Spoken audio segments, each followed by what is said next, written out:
So we're in the quilt room. It's quite interesting to see like this amount of quilts all together.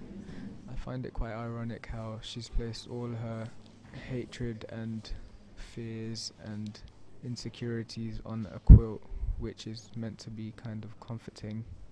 When I think of quilting and this sort of technique of making something, I think of my grandma, and then you've got some very naughty words written on them, which kind of, it's a very interesting contrast. I think it could also be something for her to hide inside of. She's put these statements on display so loudly and for everyone to see, and I think it's like that's for her to be protected by. It's like a mixture of sort of these sort of pretty flowers and words and sort of meanings behind them that are quite sort of hefty and emotional. It is weird how this sort of shed structure thing should be kind of the centre, yet the quilts kind of block it for some reason. We're now in the neon room, I guess it's called. It kind of reminds me of the quilt displays, because it's like she's put her thoughts on display yet again. She seems quite angry. Well, there's quotes that people have said to her, like she's put it on display for us to see. It's very in your face. It's sort of saying, look, this is what I'm saying. I'm saying it to you in neon lights.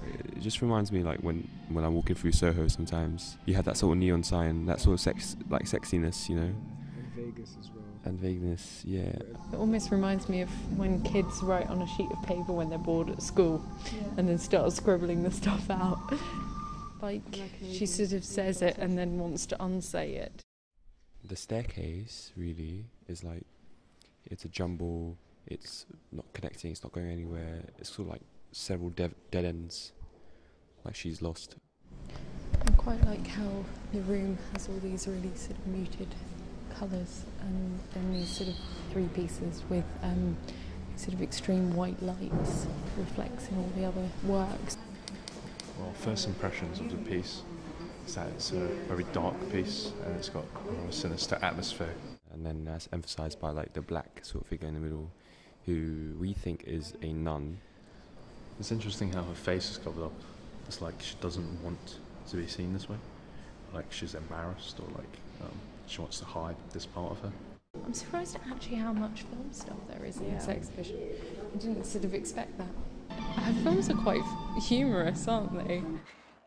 We're at the top of the Hayward Gallery. There are 3 sculptures here.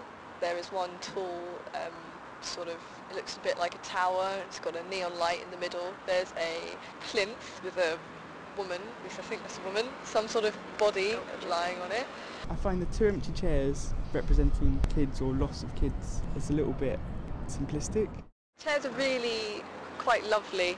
Looking around the exhibition, a lot of the work is crude, it's messy, it's not very ordered or anything, and then you see these 2 really well-made little chairs. Really lovely contrast. I've really found the curation of the exhibition really interesting so far. I think it's moved really well.